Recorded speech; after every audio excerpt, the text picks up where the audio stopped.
মানে ইসরায়েল মনে করতেছিল আমরা তো একদম শেষ পর্যায়ে চলে আসছি ভাই, সব আবিষ্কার করে ফেলছি, এবার আমরা খালি আমেরিকা থেকে, জার্মানি থেকে বা মিত্র শক্তিগুলোর কাছ থেকে মেশিনারিজ আনবো, এগুলার ডিফিট করব।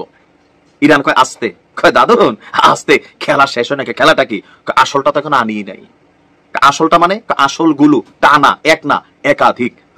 মাত্র গেল 3 দিনে ইরান যে ক্ষেপণাস্ত্রগুলো ইসরায়েলের বিরুদ্ধে ছড়েছে, এই ক্ষেপণাস্ত্রগুলো নিয়ে মাথা ব্যথা টেনশন হচ্ছে ইসরায়েলের, যে কি এগুলা আমাদের আকাশ প্রতিরক্ষা সিস্টেম কাজে দিচ্ছে না, আমাদের কি বলে যে রাডার সিস্টেম কাজে দিচ্ছে না, আয়রন ডোম কাজে দিচ্ছে না, একের পর এক ঢুকে যাচ্ছে, তাও আবার এমন এমন জিনিস মারে একটার মধ্যে 4টা মাথা, আবার একটার ভিতরে অসংখ্য মাকড়সার মতন ডিম। মানে কোন দিকে যাব? এর মাঝখানে ইসরায়েলের আরেক সারপ্রাইজিং নিউজ দিছে ইরান।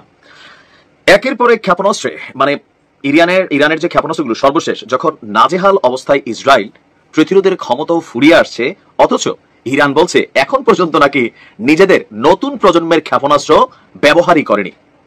সামরিক বিশ্লেষকদের একটি অংশ বলছে যে এই খবর শতভাগ সত্যি। আপনার বিশ্লেষকরা বলছে ইরান দফায় দফায় ক্ষেপণাস্ত্র হামলা চালালেও এগুলো শুধুমাত্র একদম প্রাথমিক লেভেলের যে ক্ষেপণাস্ত্রগুলো আছে এগুলা মোর দ্যান ইম্পর্টেন্ট কোনো ক্ষেপণাস্ত্র এখনো ছড়েনি।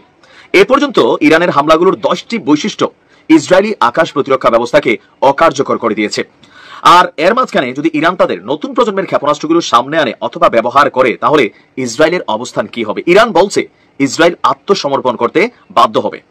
যুক্তরাষ্ট্রের গোয়েন্দা মূল্যায়নের সঙ্গে সম্পৃক্ত একজন মার্কিন কর্মকর্তা এই তথ্য দিয়ে বলছে, দেখেন তথ্যটা কে দিছে, আমেরিকা গবেষণা করে বলতেছে যে গত 13 June Israel operation rising lion শুরু করার পরে ইসরায়েলি ভূখণ্ডে প্রায় 400 ব্যালিস্টিক ক্ষেপণাস্ত্র ছড়েছিল ইরান।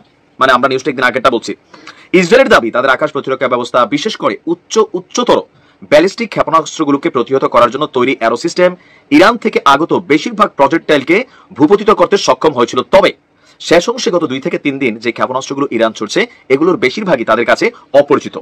তেল আবিবের কর্মকর্তারা আন্তর্জাতিক গণমাধ্যম ওয়াল স্ট্রিট জার্নালকে বলছেন ইরানের 1/3 ক্ষেপণাস্ত্র উৎক্ষেপক তারা ধ্বংস করেছে, কিন্তু বাস্তবতা বলছে ইরানের ক্ষেপণাস্ত্র মজুদের 10% এখনো ক্ষয়ক্ষতিগ্রস্ত হয়নি, যার বেশিরভাগ অংশই ভূগর্ভস্থ টানেলের মধ্যে রাখা, আর যেগুলোকে ইসরায়েলের নিজের পক্ষ থেকে বা নিজের সামরিক সরঞ্জাম দিয়ে, ইকুইপমেন্ট দিয়ে ধ্বংস করা কোনোভাবেই সম্ভব না, যদি না মার্কিন যুক্তরাষ্ট্র এখানে হস্তক্ষেপ না করে।